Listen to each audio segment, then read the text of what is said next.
পিঙ্কি ব্যাগটা দাওছে আমি অল্প বাজারে যাবো। ও গো ব্যাগ নিয়ে আইতাছি। কি আনন্দ নাকবো? আদা রসুন পেঁয়াজ নেন আর খাস তেল নেন আর কটা কাঁচা সবজি নেন। ও বতুলে নিয়ে হিরো।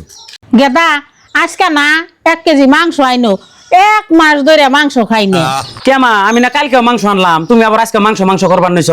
কে গেদা আমি 1 মাস ধরে মাংস খাই না, আর তুই কইতাছ যে কালকাও মাংস আনছিলাম, তুই তো মাংসর গন্ধও পাই নাই। হ্যাঁ পিঙ্কি, আমি যে কালকে মাংস আনছিলাম তাহলে তো মাংস তুমি মারে দেও নাই।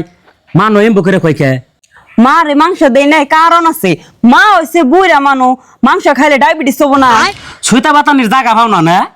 মা তো আমার এতদিন কইলো না, মা যদি কইতো তাহলে আমি দিশা পাইতাম আসল রহস্যটা কি আঙ্গ বাড়ির। আর আজকে মাংস বাজার থেকে আইনে আমি নিজের হাতে রান্ধে মারে খাওয়ামু। মা খাওয়ার পরে যদি থাকে তাহলে আমরা খামু, আর যদি না থাকে না খামু।